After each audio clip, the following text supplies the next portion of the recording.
Yes, Father.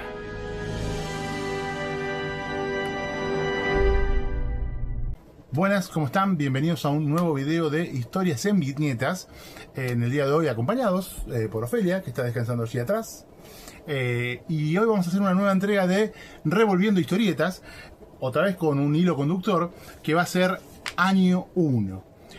Por supuesto, no vamos a hablar de Batman Año 1, que es una historieta que conoce todo el mundo, sino que vamos a ver el impacto que Año 1 tuvo, porque a partir de esta historia hubo un montón de historietas de orígenes que utilizaron el mismo título. Mal comprendido, entiendo yo. Primero porque esta historieta no se llama Batman Año 1, se llama simplemente Año 1 y se publicó en la revista Batman. Por eso le quedó Batman Año 1. Pero en realidad ni siquiera es un Año 1 de Batman, porque Batman aparece recién en abril.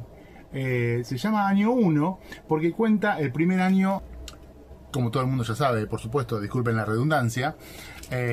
Es una historia que narra en paralelo el primer año de James Gordon como policía de Gotham City, trasladado de la policía de Chicago, y el primer año de Bruce Wayne en Gotham City después de su periodo de entrenamiento alrededor del mundo. Y transcurre a lo largo de un año, con saltos temporales, va desde enero hasta diciembre. Eso es algo que ningún otro Año 1 ha respetado. Le pusieron Año 1 como si Año 1 fuera un sinónimo de historia de origen. Eso es lo que se terminó entendiendo. Nadie más se hizo cargo de que esto tenía que transcurrir en un año, que ese año tendría que ser originario para el protagonista, en este caso James Gordon y Bruce Wayne.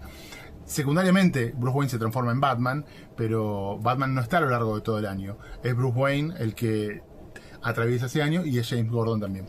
Pero bueno, la cosa es que fue un impacto muy grande, es una historia perfecta, la verdad, una historia de origen perfecta. Yo ya lo he dicho varias veces y no me canso de repetirlo. Después de esta historieta, DC nunca más tendría que haber contado una historia de origen de Batman, porque en la comparación todas van a perder. Esta la verdad que es extraordinaria, un gran trabajo de Frank Miller, de David Mazzucchelli y Richmond Lewis en el color. Y bueno, esto originó que hubiese muchísimos años 1, no vamos a repasarlos a todos, pero sí hemos separado unos cuantos que tenemos por aquí y que a continuación pasamos a comentar. Ya no digo más brevemente porque si hay algo que no tengo es capacidad de síntesis, así que los que se quieran quedar, esto va para largo, señores. Arrancamos.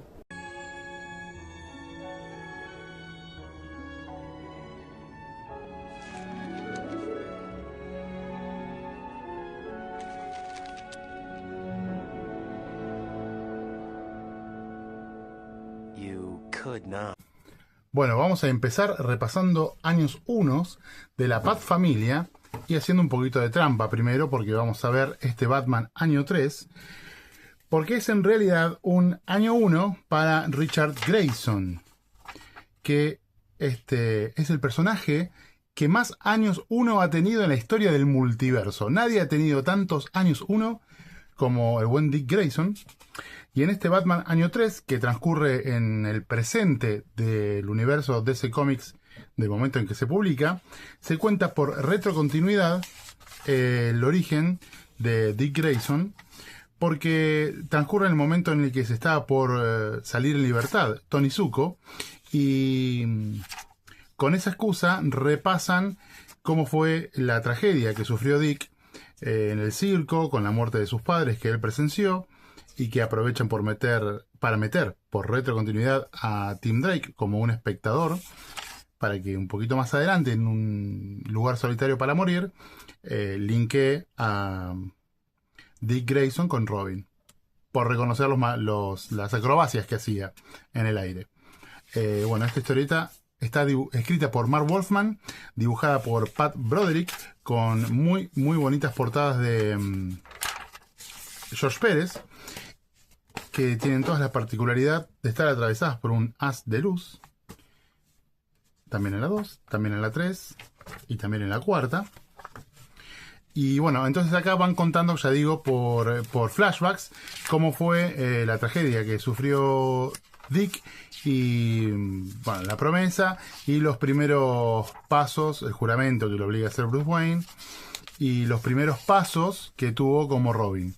Pero es secundario en la trama. En realidad, lo más importante de esta historia es lo que transcurre en el presente, con la liberación de Tony Zuko, cómo reaccionaría el ahora Nightwing, ex Robin, y bueno, el paralelismo que hacen con el presente de Dick y lo que ya había sufrido Bruce Wayne con la pérdida de Jason Todd, el segundo Robin, ¿no? Hay un momento en el que Dick Grayson pasa por una situación muy similar, que es la de ser azotado por una barra aquí, tal como le pasara a Jason Todd a manos del Joker. Batman, por supuesto, hace el linkeo y no lo puede creer, pero bueno, Dick lo supera porque es el mejor entre sus pares sin ninguna duda. Pero bueno, aquí no está muy bien narrado el origen de Robin y tuvimos que esperar algunos años para que se publique el Robin Año 1, que es una obra escrita por Chuck Dixon y Scott Beatty, dibujada por Javier Pulido en casi su totalidad, y donde no pudo completar Pulido, entra Marcos Martín, que completa las últimas páginas del último número. En esta historieta no se repasa el origen de Dick, digamos, la tragedia del circo, ya es un Robin en funciones, y lo que vemos son sus primeros años, o sus primeras misiones como Robin. Se hace énfasis en las habilidades de Dick, tanto físicas como mentales, demostrando que es verdaderamente el mejor, incluso es mejor que Bruce Wayne en muchos aspectos. Bruce Wayne es un tipo que está enquistado en el dolor, que vive pendiente de lo que le pasó y que no se permite vivir una vida plena, por lo menos en la continuidad post Denny O'Neil y Neil Adams, o post Frank Miller, donde se estableció que Batman es la verdadera personalidad y Bruce Wayne es el disfraz. Y Dick Grayson es una persona completamente distinta. Es una persona que, ya lo digo, sufrió la misma tragedia que Bruce, pero no quedó ahí. Si bien dedica su vida a hacer el bien, sin mirar a quién, bajo ningún punto de vista es un amargado. Es un tipo que disfruta la vida, que disfruta de tener de amigos, disfruta del amor, de la sexualidad. Es un tipo que no se quedó enquistado en el dolor, que supo evolucionar, y así todo es una persona, uno de los mejores héroes, digamos. Sin embargo, para entender el concepto de Robin, hay que hacer ciertas concesiones, porque no hay forma de entender que un adulto ponga en peligro a un niño sin caer en la lógica de que este adulto es un terrible idiota o un demente. Robin aparece por primera vez en el año 40 en el Detective Comics número 38, apenas un año después del debut de Batman, y según varios historiadores, su origen, su aparición, corresponde a dos necesidades, probablemente complementarias. La primera es que Batman tenga alguien con quien hablar, porque si no, no tenían mecanismos que sonaran naturales para que el lector se entere de lo que Batman estaba pensando, deduciendo, planeando. Es Robin el que le permite tener esas charlas que sirvan para que el lector sepa lo que el personaje está haciendo, va a hacer, está pensando o está investigando. Robin responde a eso. Y la segunda es hacer la historieta un poco más amigable para el público joven, para el público infantil, que era el que consumía estas historietas en aquellos años, casi en su totalidad. Con la aparición de Robin, las ventas de las revistas de Batman se duplicaron. porque era un personaje con el que podían emparentar y que además traía mucho color y alegría, ¿no? Porque era un pibe que siempre estaba saltando, sonriendo, diciendo idioteces, chistes, y daba luz y color a historietas que eran de otra manera más bien oscuras, cercanas al policial. Robin sirve para eso. Una vez que se estableció el personaje, hubo que justificar que un adulto hiciera esta estupidez. De poner a un niño en peligro, porque después, en aquellos años, en los años 40, no había peligro para los personajes en las historietas. Con la aparición del Comics Code, eso se fue acentuando, se fue idiotizando. Después vino el Batman de Adam West, que tomaba esas cosas que se veían en las historietas de los años 50 o 60 y duplicó la apuesta, digamos, idiotizó todo mucho más. Y fue después con la aparición, ya digo, de Dennis O'Neil y Neil Adams, principalmente, entre otros muchos, que volvieron un poco a las raíces de las historias oscuras, pero ya Robin es una marca registrada que no querían nunca dejar de lado porque con ella facturan. Entonces, bueno, Robin tiene que seguir estando. En esta historieta, como decíamos, que Robin hace sus primeras apariciones y conoce a James Gordon, Gordon le dice a Batman: estás haciendo una pelotudez, estás poniendo a un pibe en peligro, y ¿qué es tu hijo? ¿Qué onda? Le dice: no, es mi socio, dice Batman. Puede hacer la tarea. Le dice: bueno, si vos considerás que sí lo puede hacer, adelante, pero si algo le pasa al pibe, la ley va a caer sobre vos con toda la potencia que esté a mi alcance. Una cosa así le dice Gordon, lo amenaza a Batman, y a Batman, como todo le importa 3 carajos, sigue poniendo al pibe en peligro. Que, como ya decía, Chuck Dixon acá se esfuerza muchísimo en demostrar las enormes capacidades que tiene este muchacho. Acá, por ejemplo, salva a Killer Moth, y un poquito más adelante tiene un enfrentamiento con Blockbuster, acá, que por supuesto Robin a esta edad no tiene ninguna posibilidad de vencerlo físicamente, entonces lo vence con astucia, lo esquiva, lo tira abajo de una balanza y le lanza un camión encima y lo vence. Y llega Batman todo cagado a palos, asustado, y Robin le dice: tranquilo papá, ya está hecho, ya lo resolví yo. Entonces dejan en claro que Robin es un personaje que puede solventar de sí mismo. Y acá aparece Dos Caras, que ya se venía entretejiendo, que había una rivalidad precedente entre Robin y Dos Caras, y acá te cuentan el origen de esa rivalidad. Acá está la escena donde Gordon le dice: si algo le pasa, todo el peso de la ley va a caer sobre vos. Y bueno, Dos Caras atrapa a Batman y pone a Robin en una encrucijada. Acá Robin no decide del todo bien, digamos, y termina a merced de Dos Caras. Bueno, como decíamos, Dos Caras ponen una encrucijada a Robin y queda a su merced. Batman, atrapado, es obligado a ser testigo de una terrible paliza que le da un niño sin ninguna piedad.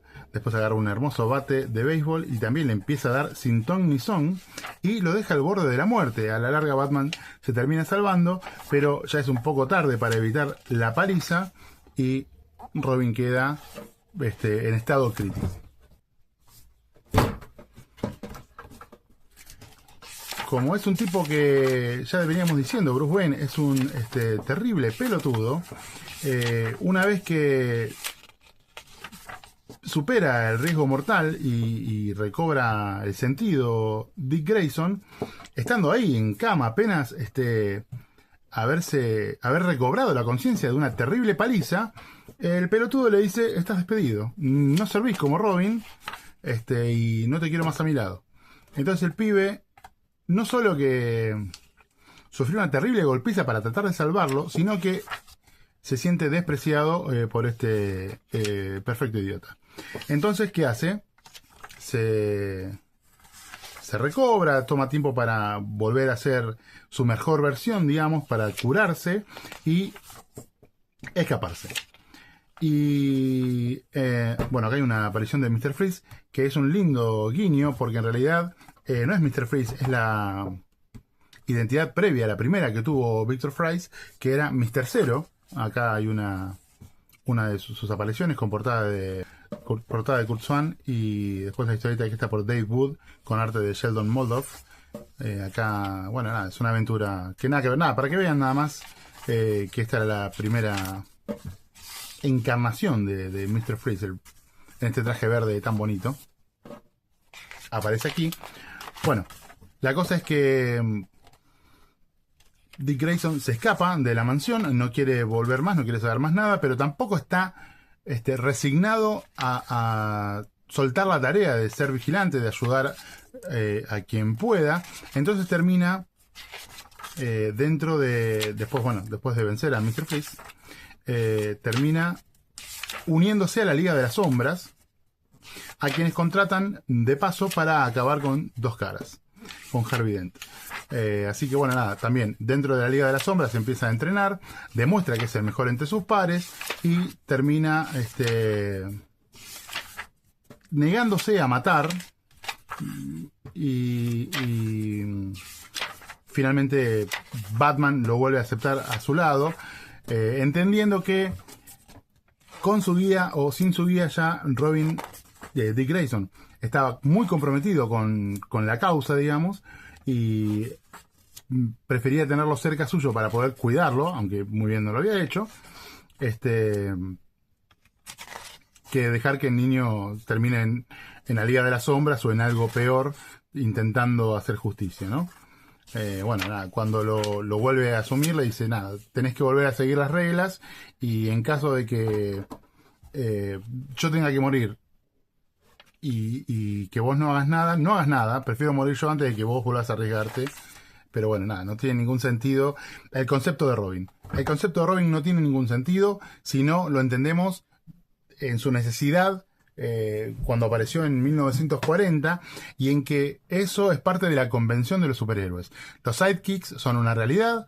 Que Bruce Wayne tenga un niño arriesgándose no es porque es un imbécil, es porque está dentro de lo que es el universo de los superhéroes, y entrando en esa convención, como cualquier género tiene sus convenciones, es que Robin funciona dentro del universo de Batman. Y termina con una escena en la azotea de la policía donde aparece Bárbara. Y bueno, a Robin por supuesto le llama la atención, y esto va a desembocar en la continuación directa que tiene esta historia, que es Batgirl Año 1, escrita por los mismos autores, Scott Beatty y Chuck Dixon, dibujada en este caso por Marcos Martín, ya no está Javier Pulido, y con entintado de Álvaro López, que bueno, continúa porque viene después como decíamos, Robin Año 1, con la célebre fiesta de disfraces a la que ella va con un disfraz de Batman, y termina en un ataque de policía asesina que ella termina frustrando. Y la historia va y viene en el tiempo, mientras te cuenta lo que sucede en la fiesta, va para atrás y te muestra cómo es la vida de Bárbara Gordon, que estudiaba artes marciales, que era una estudiante aplicada, que trabajaba de bibliotecaria, que era muy inquieta, que era muy perfeccionista. Y bueno, nada, entonces termina interesándole, tras haber conocido en la azotea a Batman y Robin, interesándole la vida de justiciero, pero no busca ser aceptada por el dúo dinámico, sino que prefiere meterse en el cuartel general de la Sociedad de la Justicia, buscando que Canario Negro, Black Canary, la adopte como sidekick o para poder entrenarla, cosa que no consigue fácilmente. Tiene varios encuentros con Batman y Robin. Por supuesto, Batman siempre dice, no tómatela, no me hago responsable de lo que te pase, colga la máscara. En cambio, Robin, que se siente atraído por ella, porque evidentemente le gustaban las pelirrojas, empieza a incentivarla, le acerca artilugios, sogas, le da patarangs, le empieza a dar tips de cosas que sí debe hacer o no debe hacer.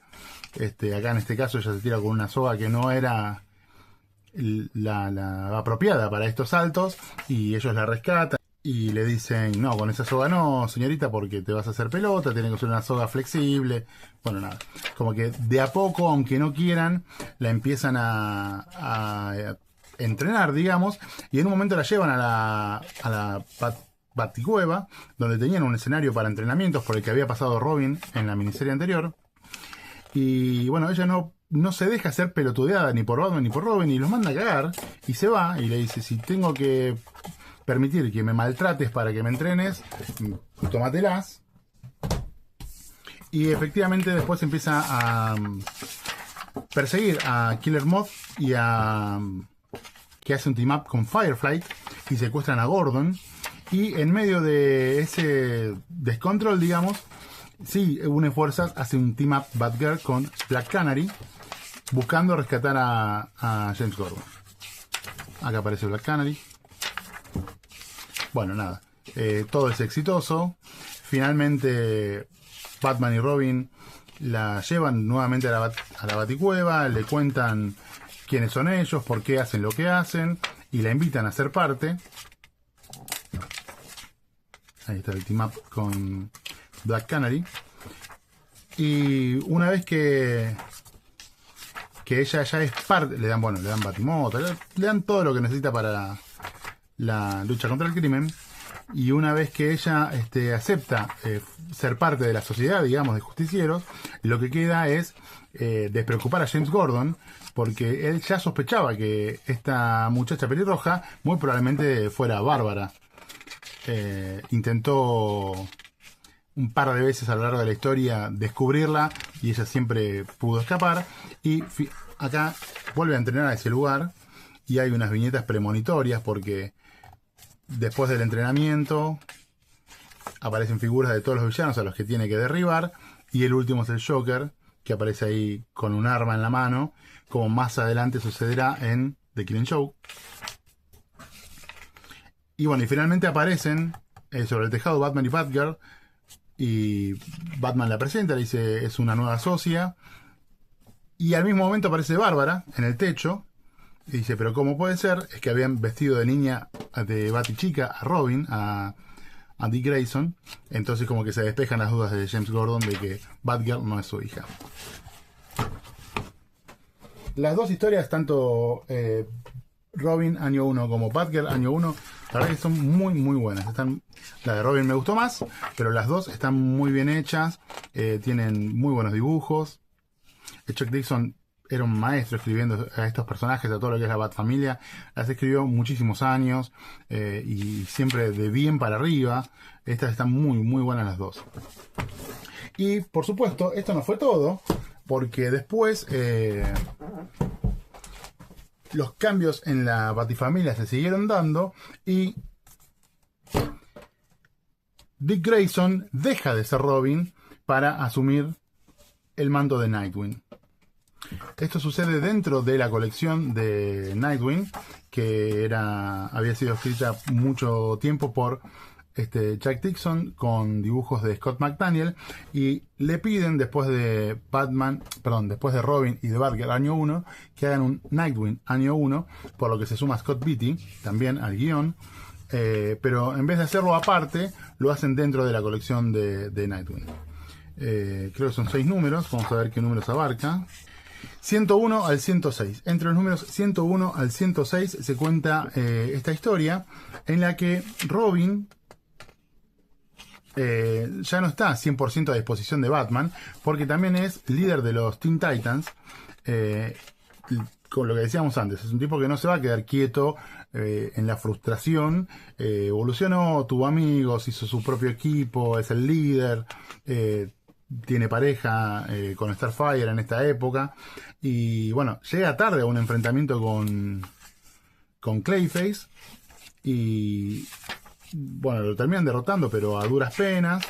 Y Batman le dice, loco, así no va, yo te necesito 100% al lado mío, o no, entre una mezcla de necesidad verdadera y celos y dolor de estar perdiéndolo a Dick Grayson, que cada vez estaba más fuera de la Baticueva que a su lado. Y entonces le dice, ¿sabes qué? Te despido. y efectivamente lo echa de la Baticueva. Esto es recontar las cosas. Cuando aparece por primera vez Jason Todd, que es el segundo Robin, realmente era un clon en su historia de Dick Grayson. Era el hijo huérfano de unos trapecistas muertos, exactamente igual que Robin, lo único que Dick Grayson, lo único que era pelirrojo o rubio, en lugar de tener el pelo negro. Y acá que hace su primera aparición como Robin, nada, bueno, se tiñe. Se tiñe, pero es un clon. Es un clon. Y de hecho, durante un buen periodo de tiempo, hubo dos Robins en el universo DC. Porque estaba Jason Todd, esta historieta está publicada en diciembre del 83, y en diciembre del 83 también sale el crossover Teen Titans y Batman y los Outsiders, y Dick Grayson también sigue siendo Robin, y lo sigue siendo mucho tiempo más en el título de los Teen Titans. De hecho, acá hay una escena en la que se cruzan, vamos a encontrarla, Dick Grayson y Jason Todd, no como Robins, sino como acá.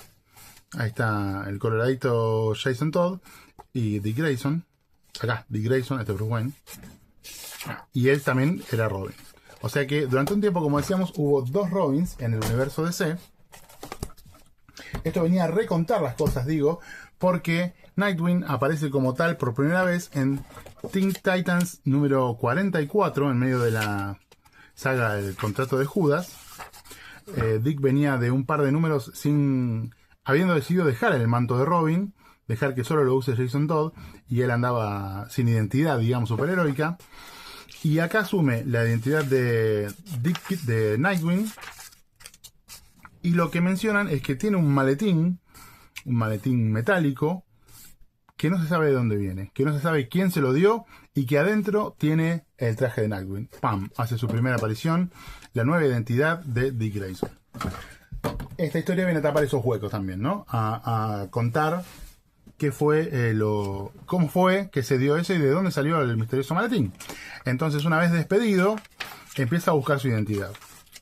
Entonces, con Superman va a hablar con su amigo Clark Kent, qué sé yo. Él también, sin una identidad superheroica, anda con un buzo con la capucha puesta para más o menos encubrirse. Y Superman le cuenta la historia de un heroico ser de Krypton que se llamaba Nightwing, lo que le da la primera idea de qué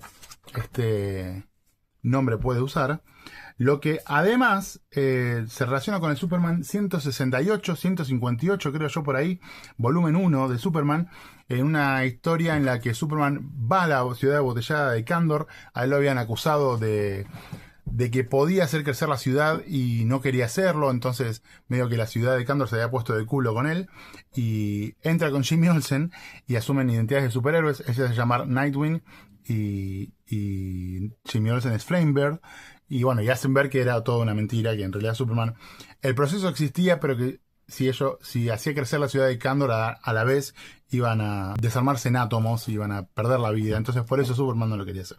Bueno, nada, Nightwing existía, previamente era Superman en Kandor, y acá recuentan esa historia diciendo que en realidad era un superhéroe de Krypton que se llamaba Nightwing.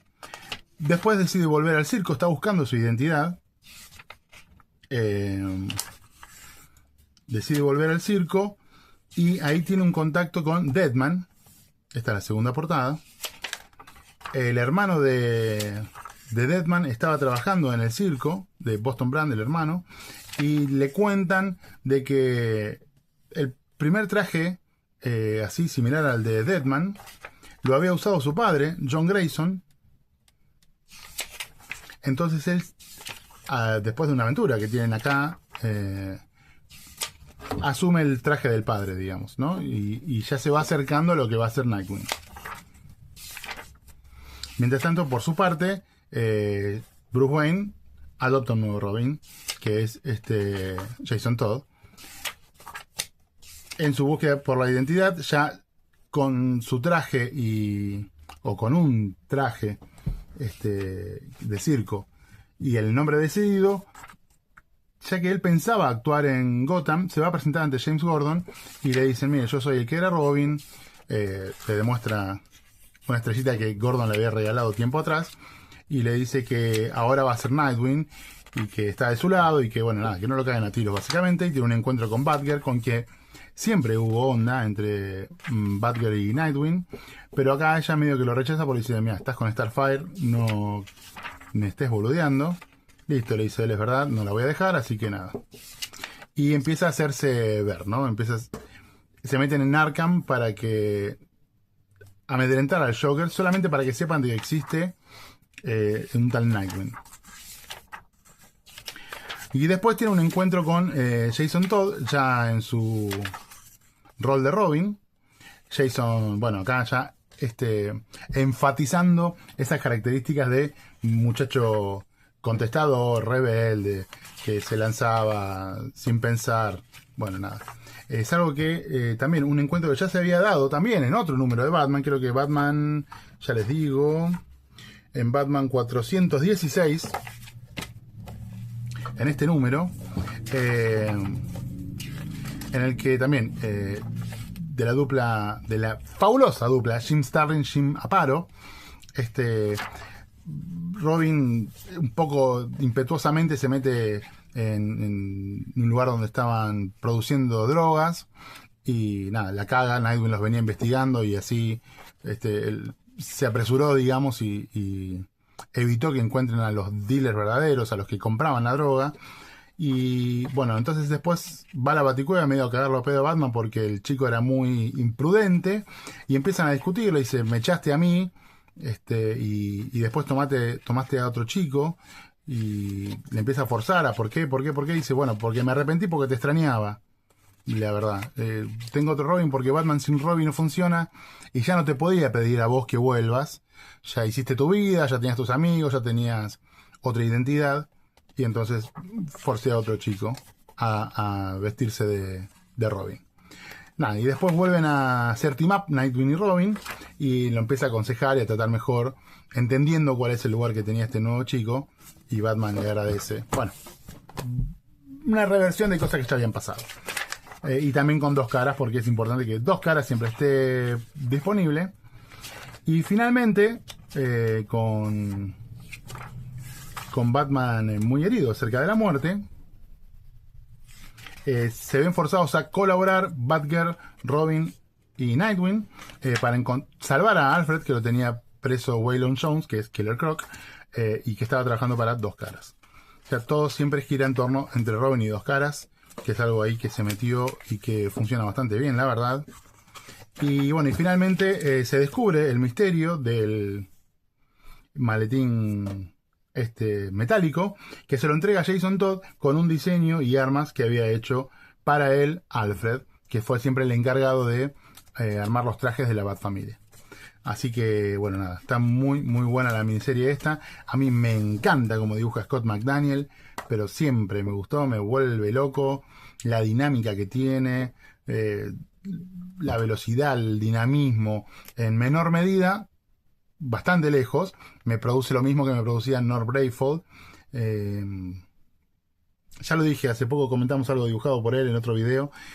Tiene algunas falencias, algunas salvedades que se le podrían hacer al dibujo, pero la espectacularidad que le mete, la verdad que hacen que todo lo demás quede disimulado.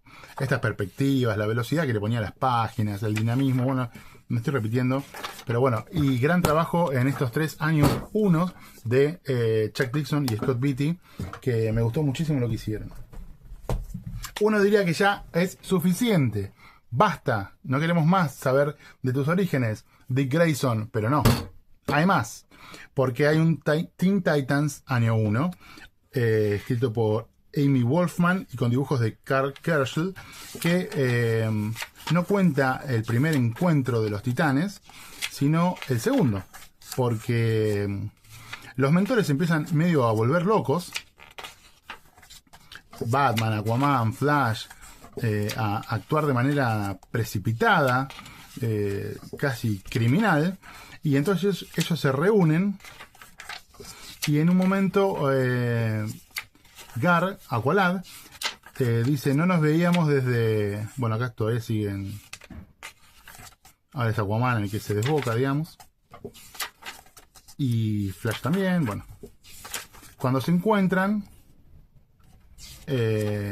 Aqualad dice por aquí: no nos veíamos desde que peleamos contra Mr. Twister. Y ellos pelean con Mr. Twister en la primera aparición de los Teen Titans, en el Brave and the Bold número 54, donde ellos tres, Aqualad, Robin y Kid Flash, enfrentan contra un tal Mr. Twister en una historieta en 3 actos, como se estilaba en aquel entonces, que es un tipo que podía manejar los elementos. Bueno, nada, este es la primera encuentro de los Teen Titans, digamos. Bueno, esto está escrito por Bob Haney, dibujado por Nick Cardy, y la portada es de Bruno Premiani. Nada, entonces acá es el segundo encuentro, digamos, entre ellos tres, al que se suma Wonder Girl y Speedy también, y forman lo que serían los Teen Titans, que se tienen que enfrentar a sus mentores, que estaban todos siendo dominados por un ser espectral llamado la Antítesis, que había dominado a todos los héroes. Y bueno, aquí ellos se enfrentan, el tipo se revela, digamos, ahí aparece la Antítesis. Y bueno, nada, es derrotado por los titanes. Cada mentor felicita a su sidekick, y bueno, Batman es un poco secote porque no le gusta nada, y ellos dicen: tendremos que mantener esto como un equipo, y nos podríamos llamar los Titanes, los jóvenes Titanes, dice Aqualad. Y bueno, nada, ahí queda conformado el equipo. Y la miniserie de los Teen Titans año 1 continúa con una segunda aventura que en realidad queda inconclusa, extiende un poquito más lo que es las relaciones entre los personajes. Wonder Girl se enamora de Speedy, y Speedy medio que la trata mal. Primero le corresponde, pero después la desilusiona. Y se enfrentan nuevamente a la Antítesis, pero en una aventura que queda inconclusa. En realidad es, como ya decía, profundizar la relación entre los héroes y sentar las bases de lo que serían los Teen Titans. Y bueno, nada, al final, cuando descubren que otra vez están enfrentando contra el mismo villano, la historia termina en un Titans Together, como que se lanzan, ahí está el villano otra vez, y se lanzan a combatirlo, y ahí termina la historia. Digamos, ¿dónde continúa? En los tropecientos números que hay de Teen Titans. Y al final, Batman le está escribiendo a Robin como diciéndole que lo admira, que reconoce todo lo bueno que está haciendo y cuánto está creciendo. Al final borra todo y le dice: Robin, vuelve a casa. Ya hinchando las pelotas, como un tóxico total. Bueno, no es la gran cosa, la verdad no me gustó tanto este año 1 de los Titanes. Esperaba un poco más. Me encantó el dibujo, esa onda que tiene a cuento de hadas, lejos de lo que es los estilos más clásicos de dibujos de superhéroes. Acá como que va para otro lado, como si fuera toda una fábula, otro estilo de dibujo. Me gustó mucho, la verdad, el trabajo de Karl Kerschl. Bueno, a pesar de que ya hemos comentado bastantes años 1 dedicados a Dick Grayson, tenemos uno más, el último por el momento, que es este Batman y Robin Year One, que tiene argumento de Mark Waid y Chris Samney, con guión de Mark Waid y dibujos de Chris Samney, que es una historia que se publicó en 12 capítulos entre 2024 y 2025, creo yo, y que demoré la salida de este video para recibirla y poder leerla e incluirla, porque se recopiló y se publicó en tomo ahora en diciembre del 2025. Yo he entrado en la preventa, así que nada, esperé que me llegue, y acabo de terminar de leerla. La verdad que me gustó mucho, mucho de verdad. Es una historia que arranca cuando Dick hace casi un mes que está con Batman. En ese mes ya le reveló su doble identidad, ya le hizo tomar el juramento, lo sumó a su lucha contra el crimen, y resolvieron el caso de Tony Zuko y del Circo Halley. O sea que él ya hizo justicia sobre la muerte de sus padres. Todo eso es antes de que empiece la historia. Acá, contradiciendo el Robin Year One, hay un nuevo encuentro entre Robin y James Gordon, con otra reacción distinta de James Gordon. Así que me digo que esto se apoya en Batman Year One y se desentiende de todo lo demás. Bueno, es una historia que trata sobre un nuevo mafioso que viene de Miami, que se llama El General, que quiere adueñarse del AMPA en Gotham, para lo que se infiltra en las distintas familias que hay y consigue que se empiecen a pelear entre ellos. Y así va obteniendo poder él. Este es el general, que viene con su padre, que es un hombre que está postrado en una silla de ruedas y no puede ni hablar ni nada. Y a su vez el general lo que hace es ir estafando a los millonarios de Gotham y también sacándoles el dinero para llevarlo a sus cuentas, digamos. Y todo eso en el marco del primer tiempo en la relación tanto de Batman y Robin como de Bruce y Dick. En otras interpretaciones de los personajes, lo que Bruce tenía con Dick era una suerte de padrinazgo o de tutoría. Acá no, lo que él quiere hacer es adoptarlo, quiere que sea su hijo, quiere que sea una adopción total, que es algo que, bueno, lo va a tener que ir tratando de conseguir con el tiempo, porque la asistencia social, digamos, no mira con buenos ojos del todo que él adopte un niño teniendo la fama de playboy que tiene y de vida licenciosa, digamos, que no es tan grave como esta, que en realidad hace pasar al muchacho, la del vigilante nocturno. Y es algo que está bueno, algo que me gustó, que no se había visto por ahí tanto antes, que la asistencia social está todo el tiempo haciéndole visitas a Bruce Wayne y evaluando cómo va su relación con Dick y cómo Dick se va desenvolviendo en su nueva vida. Y son citas pautadas que tienen o por ahí visitas sorpresas. Ellos están haciendo cualquier cosa y pum, le cae la asistente social y tienen que responder a las preguntas que ella tenga. Así que eso está bueno también, digamos, cómo se ve el proceso de adopción.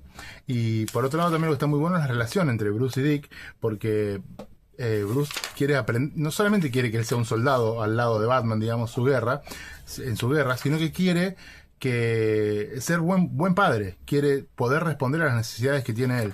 Y además quiere ayudarlo a sortear el trauma de la pérdida de sus padres, porque ve reflejado en lo que le pasó a él con lo que le pasó a Dick.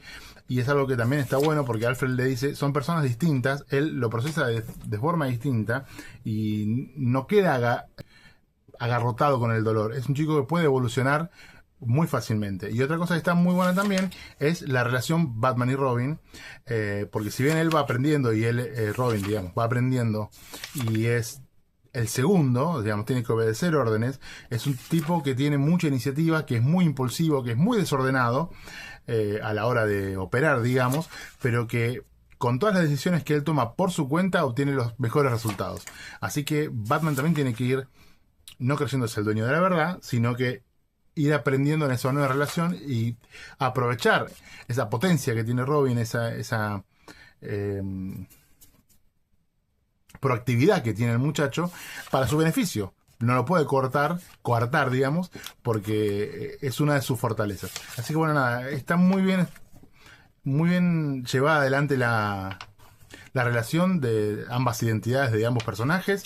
Está buena la historia contra los villanos, digamos, es por ahí un poquito más trillada o que se ha visto en alguna que otra oportunidad, pero está muy bien ejecutada. Mark Waid es un gran escritor. Y nada, lo mejor es la evolución en la relación de los personajes con las contras que va teniendo a lo largo de la historia, que son contras circunstanciales, o sea, por las circunstancias, no porque, como vimos en Year One, Two-Face lo deja al borde de la muerte a Batman, entonces Batman como un idiota dice, estás despedido, no solo golpeado, sino que despedido. No, acá las circunstancias que rodean a la historia, sobre lo que no quiero profundizar, ya digo, para no spoilear, complican la relación Bruce-Dick. Y bueno, ellos tienen que ir sorteando ese tipo de cosas, tienen que ir aprendiendo. Y bueno, nada, tiene escenas muy emotivas, muy emocionantes. La verdad que me gustó muchísimo.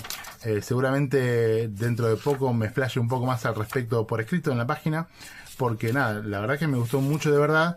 Y quiero incentivar a otra gente a que se acerque y la lea, porque nada, está muy muy buena. Así que ojalá que Omnipress la publique pronto y esté al alcance de todos aquí en Argentina lo antes posible.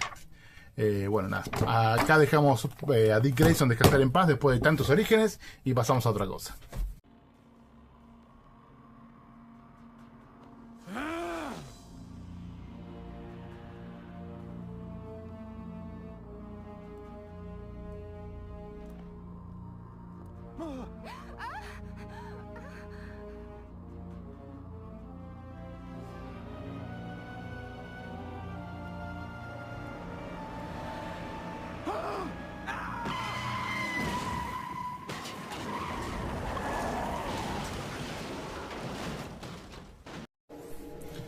Bueno, vamos ahora con algunos outsiders que tuvieron su año 1, empezando con Black Lightning. Black Lightning es creación de Tony Isabella y de Trevor Von Eeden. Debutó en el año 77 en su propia revista y tuvo su año 1 de la mano de Jen Van Meter en guión y Cully Hamner en dibujos en el año 2009. Y se recopiló el libro recién en el 2017 para acompañar el estreno de la serie, por eso en la portada está la foto del actor, de Chris Williams. Y en esta historia lo que asistimos es al regreso de Jefferson Pierce a el barrio en el que él nació y se formó, a la casa paterna en el Suicide Slum de Metrópolis, que es un barrio olvidado de la mano de Superman y de la unidad de crímenes mayores de Metrópolis, donde reina el crimen de la mano de una banda llamada Los 100, que responden a las órdenes de Tobias Whale, que es un tipo que se está postulando a cargos políticos. Jefferson Pierce, bueno, vuelve después de haber estado muchos años ejerciendo su profesión de docente fuera de Metrópolis, ya retirado de la competencia olímpica. Él es medallista olímpico, y cuando vuelve y se hace cargo, toma el cargo de director en una escuela del barrio. Y bueno, empieza a ver cómo los 100 tienen todo patas para arriba, y se complica cuando asesinan a un alumno en su escuela. Entonces ahí como que fuerzan la mano, acá está el pobre muchacho, fuerzan la mano de Black Lightning a volver al ruedo, que él tenía mucho miedo de sus poderes, ya había tenido algún problema con algún alumno al que lastimó, se mantenía alejado de su mujer, como que tenía miedo de no controlar bien los poderes. Bueno, acá la situación lo fuerza y empieza a enfrentarse a los 100 y a Tobias Whale, ¿no? Queda involucrada también su familia en el medio, porque Jefferson Pierce, porque tanto como Black Lightning como Jefferson Pierce intenta accionar desde la escuela, desde su cargo público, digamos, y como vigilante. El asesinato llama la atención de periodistas, ¿no? Se acerca a Jimmy Olsen, se acerca a Clark Kent. Más tarde Superman lo intenta ayudar, pero bueno, se descubre que los 100 en realidad son una secta de tiempos inmemoriales, que se llaman así, se llamaba el Ciento originalmente, eran de España, y se llamaban el 100 en honor a los que habían muerto, que eran 21, quedaban solo 79 de ellos, y empezaron a tener poderes mágicos, absorber energía de otras personas, podían poseer los cuerpos de otros. Esto llama la atención de Ra's al Ghul, que los consideraba una amenaza para sus planes, por eso en algún momento aparece Talia al Ghul. Bueno, al volver al barrio, Jefferson Pierce toma contacto con su familia y con un señor que era muy amigo de su padre, que lo considera un hijo también, y bueno, que termina quedando en fuego cruzado con su actividad de vigilante y los planes de Tobias Whale. Acá ya apareció Talia al Ghul. Los planes de Tobias Whale, que quiere sacarlo del medio para que no estorbe su acceso al poder. La verdad que está muy buena la historia, me gustó mucho, tanto en guión como en dibujo. Este es uno de los años 1 que, si bien no transcurre en un año, no se aclara un tiempo, y tampoco se cuenta el origen de los poderes de Jefferson Pierce. Me gustó mucho la historia, cómo él se va inmiscuyendo en los asuntos sociales de su barrio, cómo consigue llamar la atención del resto de Metrópolis, digamos. Y desde el dibujo también me gustó mucho, porque hay muchas costumbres y modismos y expresiones corporales típicas de afroamericanos que están muy bien representadas. Los saludos, los movimientos, posturas corporales. La verdad es un muy buen trabajo. En líneas generales me gustó mucho en ambas cosas. Lo recomiendo. Y otro Outsiders que ha tenido su año 1 fue Metamorfo. Metamorfo, creado por Bob Haney y Ramona Fardón en el año 65. Debutó en las páginas de The Brave and the Bold. Tuvo en el año 2007 año 1. Escrito por Dan Jurgens y dibujado por el propio Jurgens las 2 primeras entregas, y por Mike Norton las 4 restantes. Acá, en cambio, sí, a diferencia del anterior, asistimos al origen de los poderes. Rex Mason es un conductor de un reality show que se llama La búsqueda del tesoro, de corte arqueológico. Se mandan en aventuras al fondo del mar, a civilizaciones perdidas, qué sé yo, y todo lo televisan. En una de ellas se encuentran a un cavernícola congelado, que es el famoso Java, al que vuelven a la vida, y él trabajaba para el multimedio de Simon Stagg, al tiempo que estaba en pareja con su hija, Sapphire, o Zafir, no sé cómo se pronuncia bien, y esto le hinchaba soberanamente las pelotas al querido Simon Stagg, que, buscando réditos en la venta de DVDs, organiza una expedición a una pirámide en la cual Rex Mason iba a morir, para lo cual Java se encarga de que él no pueda escapar cuando la pirámide se venga abajo, cosa que con holgura consigue el cavernícola, dejándolo desmayado a Rex Mason. Lo que no sabían es que había una piedra brillante misteriosa, que es un meteorito cuya radiación muta al cuerpo del pobre Rex Mason, que termina convertido en el hombre elemento Metamorfo. Bueno, a partir de ahí son unos cuantos números más, son seis números en total la miniserie. Tampoco transcurre a lo largo de un año, en la que no pasan cosas demasiado interesantes. Lo primero que quiere es curarse. Simon Stagg le promete poner todos sus recursos a disposición de encontrar una cura, cosa que por supuesto es mentira. Lo que él quiere es lucrar con la nueva condición de Metamorfo. Va perdiendo contacto con Zafir, que también el padre le pone un tipo ahí para que la seduzca y se aleje de Mason. Y después pasan un montón de cosas medias tiradas de los pelos, una invasión alienígena, personas que lo quieren contratar para planes malévolos a Metamorfo y a sus poderes. Él no entiende bien cómo funcionan sus poderes. Las primeras veces reacciona de forma instintiva y su cuerpo genera los distintos elementos que necesita, pero sin que él tome la decisión. Es más bien instintivo. Y termina todo con un capítulo en el que la Justice League lo pone a prueba, a ver si es digno de formar parte de las huestes de superhéroes que forman a la Liga de la Justicia, en un capítulo que es el último justo. Se hacen pasar por Goldface. Acá está un capítulo en que aparece un marciano y él tiene que repeler la invasión. Se hacen pasar por Goldface, decía. Secuestran a los que estaban con Metamorfo y lo ponen a prueba, ¿no? Lo enfrentan y lo hacen pasar por distintas situaciones que él logra sortear, y al final le dicen: bueno, mira, quédate tranquilo, en realidad Goldface nunca estuvo acá, siempre fuimos nosotros que te estamos poniendo a prueba, ahí está la Liga de la Justicia.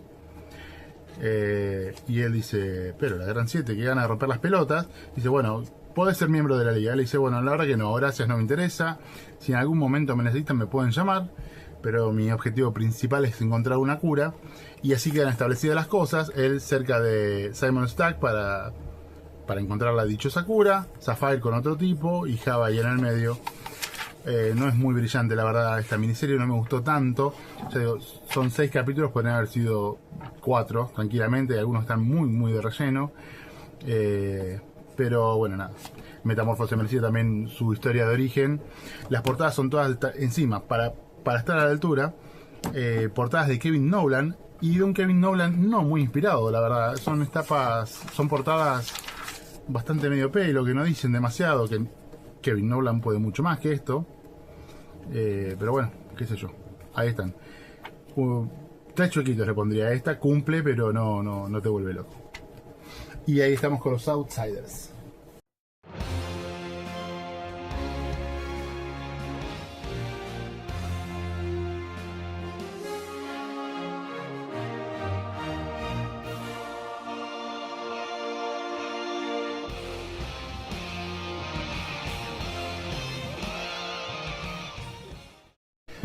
Bueno, ahora vamos con otros personajes del universo DC que han tenido su tratamiento Year One, arrancando por la Liga de la Justicia.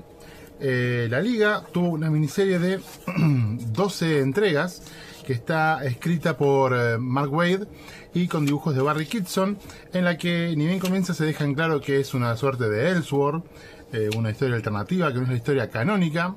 Es una Liga de la Justicia que está conformada por 5 integrantes, que son Flash, Green Lantern, Aquaman, Black Canary y Martian Manhunter, Y la historia comienza cuando, por separado, cada uno de ellos enfrenta y derrota a un alienígena que prácticamente en simultáneo ha atravesado la Tierra, ha llegado a la Tierra. Y bueno, esto le llama la atención, hace que entre ellos tomen contacto, empiecen a coordinarse como un equipo. Tienen un donante misterioso que no quiere, que se niega a revelar quién es, que bueno, los ayuda financieramente, que los ayuda a instalarse en la mítica cueva que fue durante tanto tiempo la base de la Justice League, que le pone un personal a servicio, digamos, a un hombre tipo de enlace entre el donante misterioso y la Liga, cuyo sobrino es el célebre Snapper Carr, que va a terminar siendo parte fundamental para la Liga en sus comienzos. Y lo que ellos no sabían es que no fueron solamente 5 extraterrestres los que invadieron la Tierra, sino que hubo un sexto alienígena que terminó en el fondo del mar, que no fue detectado por nadie y por lo tanto no fue derrotado. Ese alienígena es el que cuando sale del lecho marino empieza a extender lazos, digamos, a apoderarse de personas, de personas poderosas, de personas ubicadas en distintos sitios del poder, y a extender lazos, digamos, mientras tanto que ellos van viviendo otro tipo de aventuras, haciendo invitando a otros superhéroes que generalmente rechazan ser parte de la Liga, como Superman o Batman, haciendo team-ups con otros grupos de héroes como la Doom Patrol, con quienes primero tienen un enfrentamiento y un poquito más tarde terminan siendo haciendo un team-up, enfrentando distintos... Acá está con la Doom Patrol original. Viviendo distintas aventuras, enfrentando a distintos villanos, teniendo ahí un crecimiento como equipo, muy apoyado en las relaciones interpersonales, y coqueteando un poquito con Green Arrow, que en ningún momento acepta ser tampoco parte del equipo, pero siempre está por ahí, hasta que finalmente el extraterrestre que había sobrevivido, que todos los 6 originalmente eran como una avanzada de una invasión alienígena, consigue derrotar a los héroes, tanto a los otros equipos como la JSA o la Doom Patrol, como a los que funcionaban de forma independiente, Superman, Batman y algún que otro más, y finalmente también atrapan a la Liga de la Justicia, y son ellos 5 los que lideran, por decirlo de alguna forma, la rebelión de los superhéroes y consiguen repeler la invasión alienígena. Así que, más allá de que se extiende por 12 números, que es una anomalía en este tipo de historietas denominadas Año 1, en ningún momento sentí al leerla que había capítulos de relleno o cosas que no aportaban demasiado, porque todo es funcional para algo, o bien para la amenaza final, o bien para el crecimiento del equipo y la relación entre los personajes. Así que está bastante buena. Yo ya lo he dicho en algún otro video, Barry Kitson no me vuelve loco, la verdad, al contrario, pero nada, es correcto, el trabajo que hace está bastante bien. Lo mismo de siempre, por ahí no tiene tantas variantes para el diseño de los personajes, pero funciona, está muy bien. Así que esta me gustó. Esta es una edición que hizo Clarín con la efímera SC Argentina. Otro personaje que también tuvo su año 1 fue Diana, la princesa de Themyscira, en la época de DC Rebirth. Diana había tenido su origen contado por George Pérez, Len Wein y mucha gente después de lo que fue la Crisis en Tierras Infinitas, la que se mantuvo como origen de Wonder Woman por muchos años, hasta que en los New 52 Brian Azzarello, Cliff Chiang y también otra gente que ahora no recuerdo contaron un nuevo origen para Wonder Woman, bastante distinto al contado por George Pérez. Y para la época de Rebirth, Greg Rucka llevaba 2 líneas en paralelo. Los números impares estaban dibujados por Liam Sharp y contaban aventuras en el presente de Wonder Woman, y los números pares contaban esta historia año 1 con dibujos de Nicola Scott, que es un poco una vuelta a las raíces, ¿no? Llevarla de nuevo a lo que había sido antes de la etapa de Azzarello. Wonder Woman con sus raíces griegas, el encuentro clásico con Steve Trevor, el reconocimiento de la necesidad de enviar una embajada al mundo del hombre en busca de la paz, el rol de Diana como emisaria de la paz, los lazos que extiende Ares, que vuelve a ser un enemigo, en contraposición con lo que había hecho Azarelo, en el mundo del hombre, y como su cizaña, por decirlo de alguna forma, asemella. Énfasis en la bondad de Diana, es una emisaria de la paz, es una persona de infinito amor para con todo el mundo, tiene estas imágenes tipo Blancanieves ahí rodeada de animales que después terminan siendo avatares de otros dioses que la acompañan, por decirlo de alguna forma. Bueno, nada, y es eso, su llegada al mundo del hombre, la desconfianza que genera, cómo ella se va ganando su lugar, digamos, va consiguiendo que la vean como ella quiere ser vista.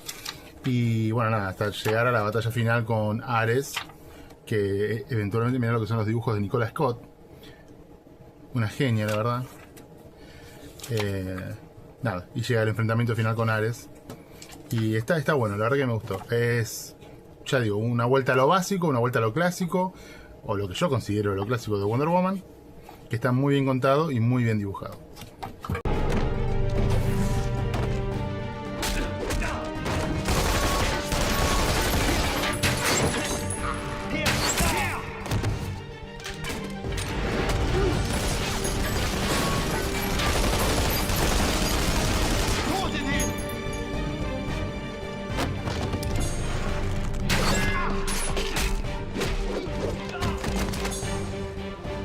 Leo Mueller, you have failed this city.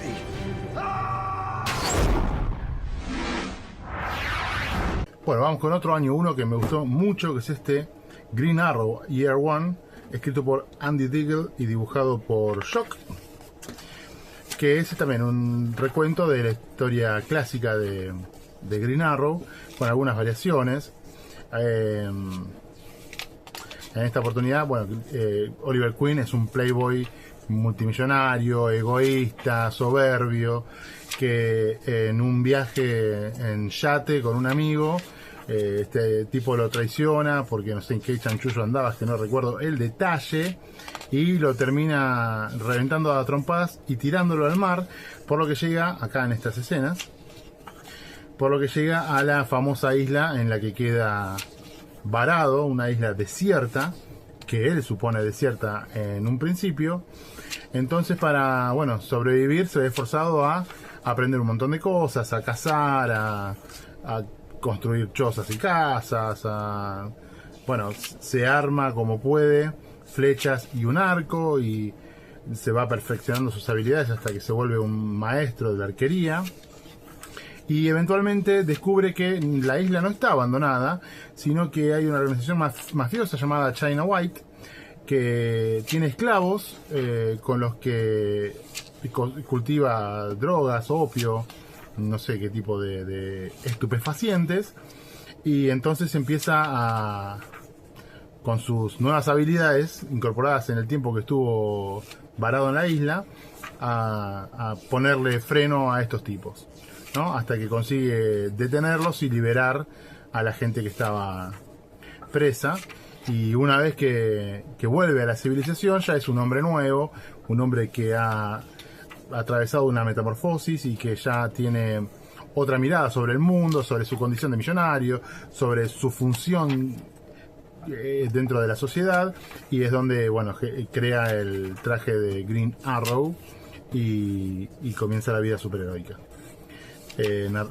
Resumido de forma muy amarreta por mi parte, es una historieta, está muy buena, que me gustó muchísimo y que recomiendo, la verdad. Muy buenos dibujos de Shock también. No me acuerdo si eran 4 o 5 partes, pareciera que son más de 4. Muy buena, ahí ya está el final en la batalla.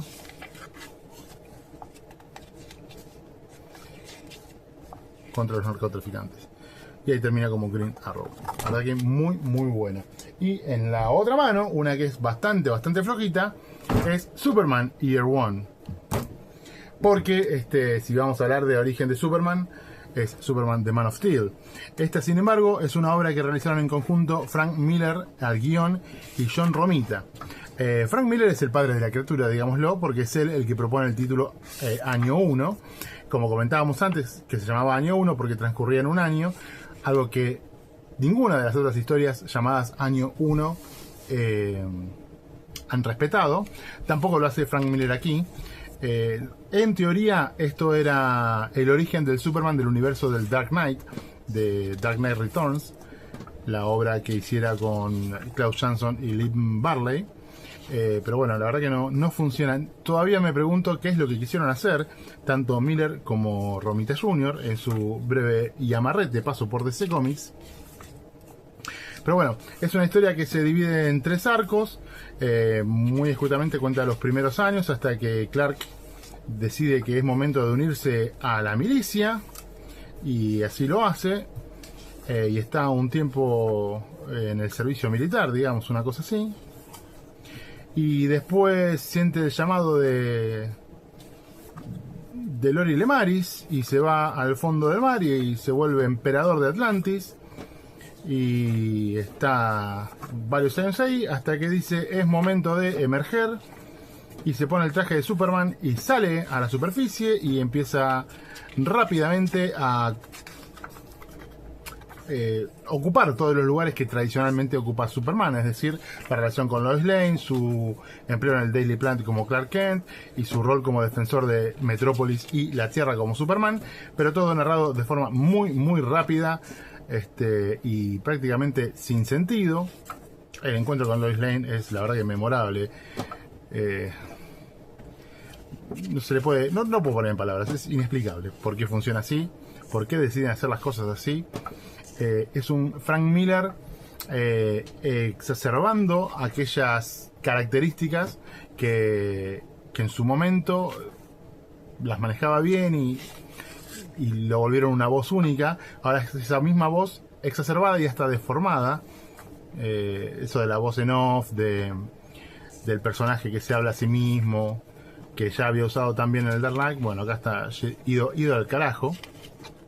Hasta que, bueno, en un momento se encuentran con Wonder Woman y Superman, y está el cruce con Lex Luthor, por supuesto, también.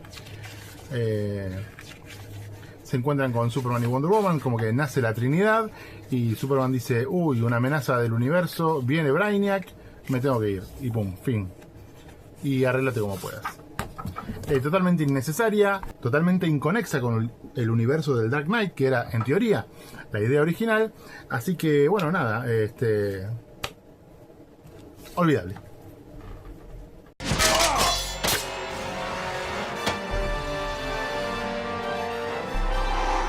Hawkman, what are you doing here? I'm here to take you in, Shadow Thief. Como la movida Año 1 era muy redituable, venía DC con la costumbre de interconectar sus anuales en distintas sagas.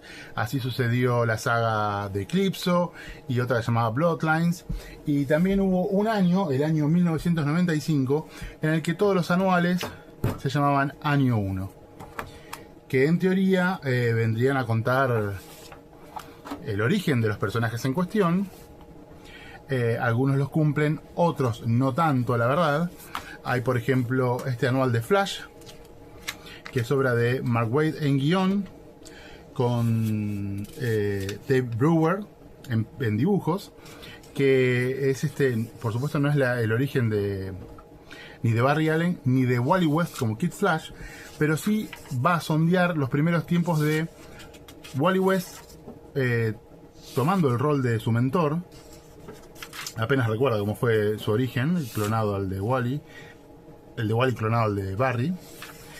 Recuerda cómo fue su primer tiempo cubriendo las botas de su tío, y cómo él negaba la muerte de Barry porque ya había pasado por situaciones similares, había desaparecido, había viajado en el tiempo, había saltado de dimensión en dimensión y siempre lograba volver. Y en este caso se enfrenta con el Doctor Alquimia, queda mal parado, aparecen Hal Jordan y Jay Garrick, y le dicen que nada, que no está en sus cabales, que no está haciendo las cosas bien, que no es digno de llevar el traje. Y él le dice, bueno, si no puedo ser Flash, seguiré siendo Kid Flash, pero Barry va a volver antes que después, hasta que finalmente sucede una situación tan crítica, están tan en riesgo de vida Hal y Jay Garrick, que él, al ver que Barry no volvía, cae en la realidad y entonces acepta la muerte de su tío. Y ahí sí, como que se pone el traje y dice, yo tengo que honrar la memoria, yo tengo que hacerme cargo de esto, y toma su lugar como Flash. Acá hay un final que está bastante bueno porque hace referencia a la portada del número 1 del volumen 2 de Flash, en la que Wally aparece haciéndose cargo del manto, digamos, ¿no? Así que, bueno, y ahí están los primeros números reflejados de esa colección. Está muy bueno, me gustó mucho. Y después tiene un complemento dibujado por un incipiente Humberto Ramos, en el que también se cuentan los primeros días de Wally West con sus poderes recién asumidos de Kid Flash. Al principio tenía un traje que era idéntico al de su tío, antes de pasar al amarillo y rojo. Así que nada, muy lindo también. Humberto Ramos muy lejos de lo que iba a hacer en proceso todavía, ¿no? Después iba a definir su estilo, a pulirlo mucho más. Así que este estuvo bueno. También me gustó el de Lobo año 1, escrito por Alan Grant y con dibujos de Chirtlow, me parece. Chirtlow, sí.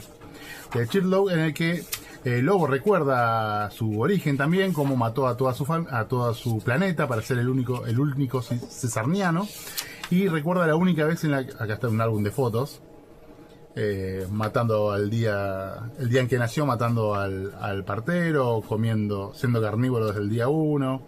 Bueno, el primer médico y cómo lo mató, cómo era amamantado por la pobre madre, cómo, bueno, asesina a todo su planeta para ser el último cesarniano, y la única misión, recuerda, o su primera misión, en la que fue derrotado. Entonces lo que hace ahora es buscar dónde está ese tipo que lo derrotó en aquel momento, que lo había derrotado logrando escapar saltando en el tiempo, y nada, lo busca y lo ajusticia como la ley cesarniana manda. Muy divertido, como todo lo que hacía Grant con Lobo, estuvo muy bueno. Y después hubo algunas cosas en este año de anuales que no tenían sentido. Por ejemplo, Wonder Woman Year One, no tenía sentido contar el origen de Wonder Woman nuevamente, que lo había contado hacía menos de 10 años George Pérez con cierta maestría. Así que cuentan una historia que no tiene nada que ver, del descubrimiento de una civilización en México pre-maya, digamos, y la preocupación que tenían algunos arqueólogos locales de que sea saqueado el lugar. Entonces Julia Capitelis y Diana viajan a la zona con otros arqueólogos, y se cruza con la villana, su archienemiga, Cheetah, y es una batalla por salvar los restos arqueológicos de Sichilán, una cosa así. Y nada más, no tiene nada que ver de año 1, ni con el origen de Cheetah, ni de Wonder Woman, ni de Tres Pepinos. O sea, no tiene nada que ver, no sabemos por qué a le pusieron año 1. Evidentemente, el mandato editorial iba contra los planes de los autores, que en este caso está escrito por Kate Worley y dibujado por Brent Anderson. Uno que sí me gustó, o por lo menos que intenta cumplir con la consigna de ser una historia de origen, es el anual número 2 de Hawkman, que está escrito por William Messner Lois, con 2 capítulos dibujados por Ron Buckner y el resto por Jackson Guice, que intenta explicar la complicada historia de Hawkman, por lo menos hasta el presente, hasta el momento coincidente con el volumen que se estaba publicando en ese momento, arrancando en Egipto con la diosa Osiris y Horus el halcón, que era su guerrero, el noble sacerdote Hatset, que sería la némesis constante y reencarnable de Katar Hol y Sayera.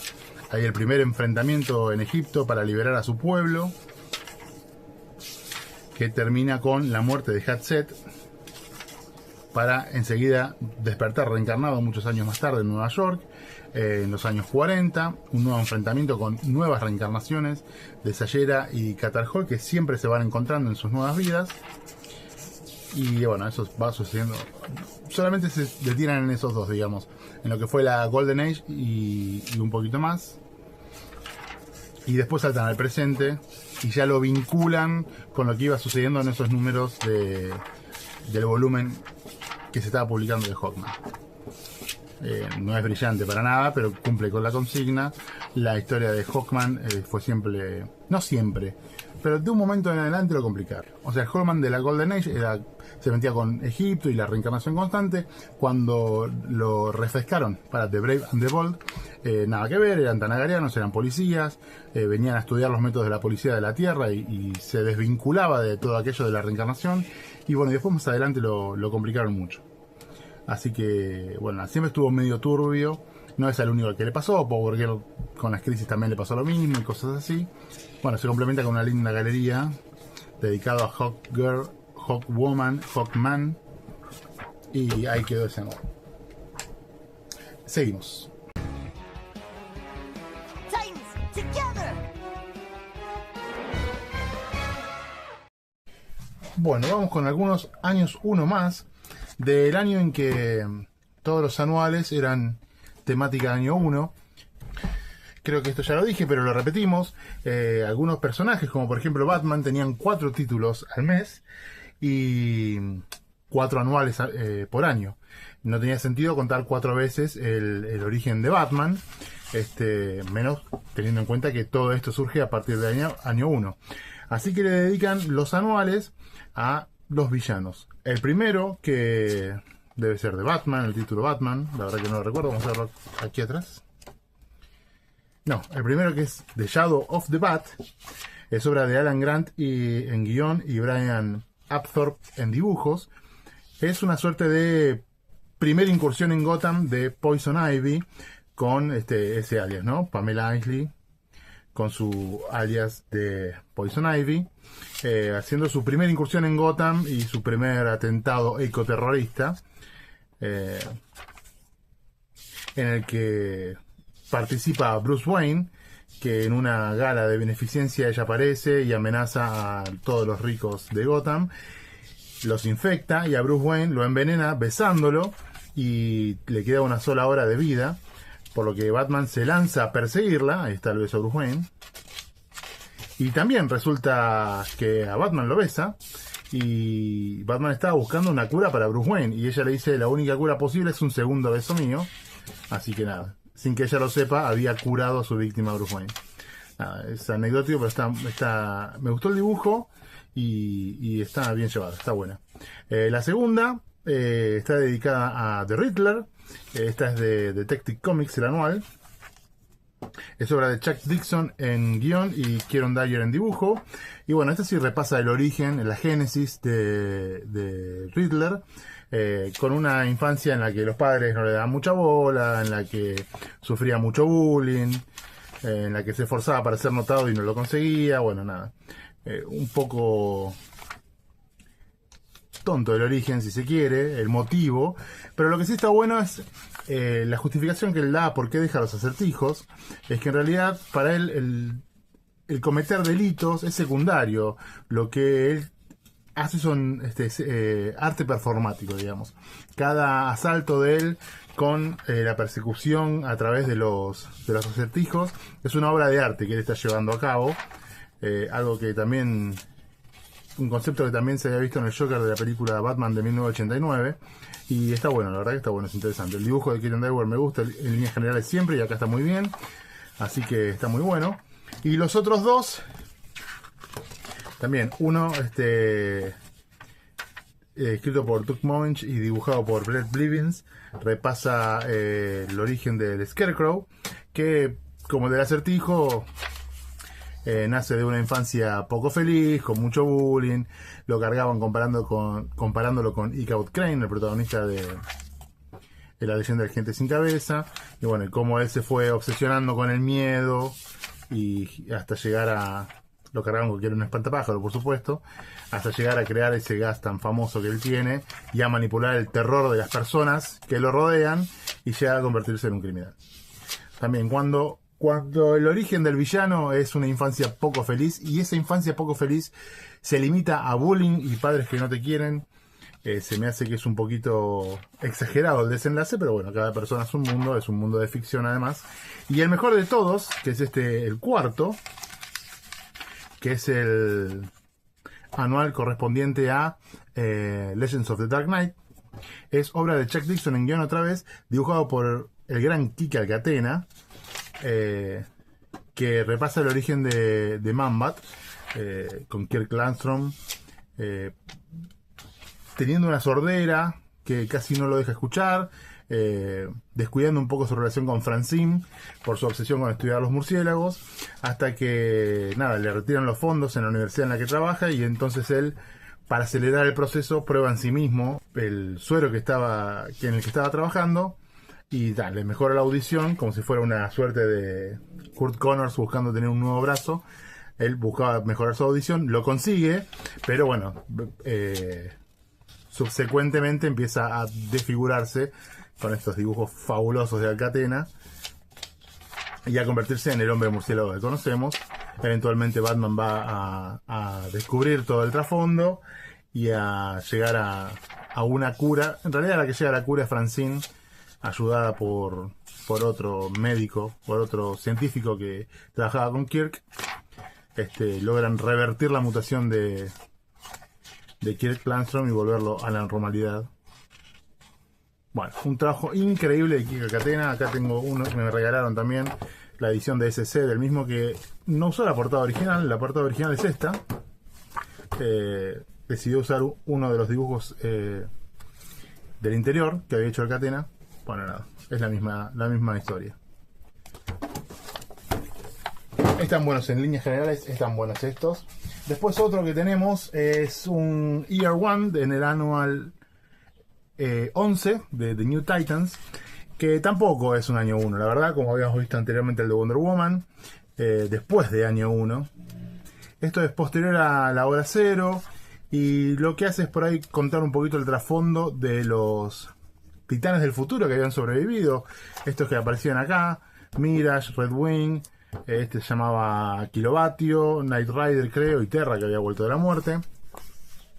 Bueno, después de la hora 0, los titanes que venían del futuro de esta formación desaparecen y solamente quedan Mirage y Terra, y aparece este buen hombre, el Time Trapper, y les revela cuál era su origen, por qué ellas pudieron seguir vivas después de la hora 0, porque en realidad eran personajes del presente. Y del mismo modo así cuenta algo del pasado de varios personajes, de Impulse, de Donna Troy, de Supergirl, de Arsenal. A todos les va contando algo del background con un dibujo. Este no lo dije, lo escribe Mark Wolfman y lo dibuja Greg Land, un Greg Land dibujar sobre fotos, y es en verdad un dibujo horrendo. Todo lo que hace Greg Land en estas páginas es muy muy feo, la verdad, no me gustó nada. No hay nada que pueda rescatar. Por algo después se volcó a dibujar sobre fotografías, que tampoco tiene un resultado que me parezca sobresaliente, pero bueno, mejor que esto es seguro. Bueno, ahí está, otro más. Y otro año 1 que tuvimos fue por ejemplo el de Green Arrow, al que ya vimos que posteriormente le sacaron la miniserie Green Arrow Year One. En esta oportunidad escrito por Chuck Dixon, con dibujos de Rick Barkett y Chris Renaud. Cuentan la historia de él medio borracho, cayéndose de un yate por haber tratado mal a un tipo, porque era pedante, porque era un millonario caprichoso que había tenido todo. Nada, se cae del barco, queda en una isla y empieza a sobrevivir a base de cazar con arco y flecha, para lo que es un dotado natural, ¿no? Acá ya te muestran que de chiquito en un momento le regalaron un arco y una flecha, y el tipo lo manejaba como un campeón desde el principio, y acá pasa más o menos lo mismo. En la isla se encuentra con un tipo que resulta ser un asesino. Acá se encuentra por primera vez, Nicolás Cotero se llama, que esta historia arranca en el presente con Cotero, que era, bueno, ya dijimos, ¿no?, un asesino serial, culpándolo a él de todas las muertes porque no lo mató, en su momento en la isla. Bueno, acá va para atrás y te cuenta cuándo se conocieron en la isla, por qué lo dejó vivo. Nada, y eventualmente vuelve a la civilización siendo un hombre nuevo y crea el alias de Green Arrow para enfrentar a la injusticia. Y el último que vamos a comentar de estos anuales Year One es el de Catwoman, que fue el anual número 2, obra de Jordan Gorfinkel en guión y con dibujos de Jim Valent y James Hodkins, que bueno, un poquito emparentado con año 1, con Selina en la prostitución, como se ve allí, y nada, y después de ella comenzando a delinquir, digamos, y entrando a una secta de ninjas donde empieza a formarse, una secta de ninjas completamente formada por hombres, donde ella empieza a formarse, a sobresalir entre sus pares, a ser la favorita del sensei, donde muestra tener un talento sobresaliente, que es lo que finalmente la prepara para su vida de ladrona, antiheroína. Bueno, lo que fue... Ahí están escenas de año 1 también. La inspiración para ella volverse un personaje disfrazado para convertirse en Catwoman. Aquí se ve la primera vez. Nada, que un poco contradice otra miniserie muy año 1 que había tenido Catwoman anteriormente, que en realidad es Catwoman volumen 1, pero que sale muy poco tiempo después de Year One y está muy emparentada. O sea, te cuenta todo lo que no viste de la historia de Selina en año 1, que se ven apenas unos pasajes muy puntuales en año 1. Bueno, acá ves toda la historia de Selina, desde ser muy jovencita, golpeada por el cafillo ese Stan que tenía en año 1, y manejándose con un código, por ejemplo, no lo delata porque sabe que las represalias pueden ser peores. Bueno, nada, esta historia está escrita por Mindy Newell y dibujada por J.J. Birch. Nada, se mete mucho entre las escenas de año 1 y completa toda la historia de Selina. No tan satisfactoriamente quizás, en su momento me había gustado mucho, ahora hace poquito la volví a releer. No está del todo bien. Ahora hace poquito la volví a releer. Está buena, pero yo la recordaba todavía mejor. Bueno, una miniserie de 4 partes, con el año 1, digamos, de Catwoman. Acá el policía, cuando ella decide no denunciar a Stan, le recomienda que aprenda defensa personal y le recomienda que tome contacto con un tipo que es Ted Knight, Wildcat. Acá ella es entrenada por Wildcat, quien la prepara para que pueda defenderse de ese tipo de ataques que la vida que ella llevaba fomentaba, digamos. Y bueno, eventualmente cuando ella se transforma en Catwoman es lo que le va a servir para desenvolverse. Bueno, ahí están, 2 orígenes de Catwoman. Y con esto dejamos de lado los anuales Year One. It's one of you and 6.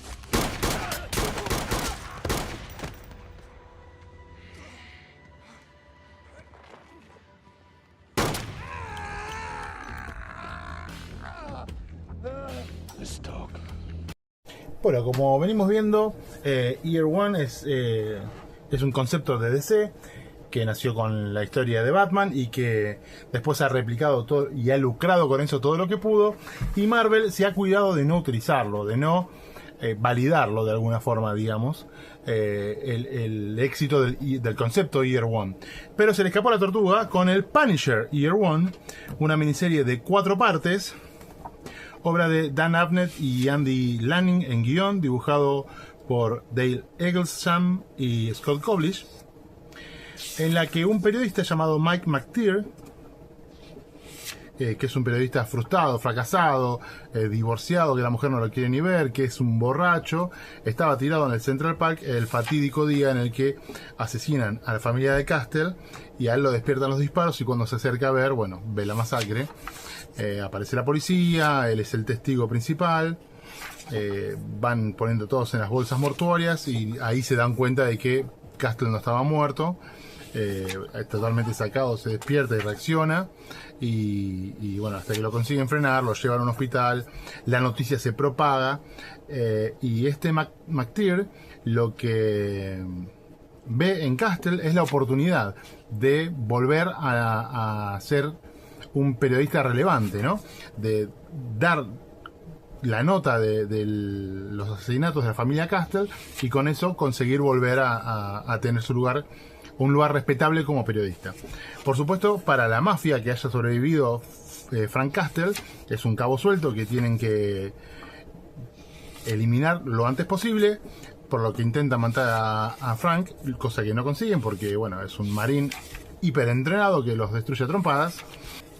Y el periodista entonces lo que hace es pedir permiso a Jameson para cubrirla, a Robertson en primera instancia, para cubrir la historia, y empatiza con Frank contándole mentiras de que su familia y su mujer también fue asesinada por la mafia, que necesita que él declare, que sea testigo, que le cuente su historia, para así ayudar a otras personas y evitar que esta historia se vuelva a repetir. Bueno, de a poco lo empieza a convencer hasta que van a una entrevista con Jameson, a él lo dejan esperando y la esposa lo llama McTeer, entonces él se da cuenta de que lo mintió, no puede confiar en nadie, la policía no avanza con la resolución del caso, los mafiosos llegan a personas muy poderosas en posiciones políticas importantes, por lo que obligan a la policía a enterrar el caso. Y él solamente confiaba en el periodista para que todo salga a la luz, y cuando ve que le miente dice, bueno, estoy solo, contempla el suicidio, finalmente no lo consigue, con la labia que tenía el periodista consigue ponerlo nuevamente en vereda, le dice la verdad a Castle, le cuenta su historia de verdad y consigue como que congenien nuevamente y entre ellos organizar distintas acciones que expongan a los mafiosos que mataron a su familia. Por supuesto, McTeer empieza a ser también un cabo suelto, mucho más fácil de matar, cosa que consiguen rápidamente, y ya Castle, absolutamente solo, decide emprender el camino de venganza que lo va a convertir en Punisher y en el más implacable de los personajes del universo Marvel. Pero que yo sepa es la única vez que Marvel utilizó el concepto Year One.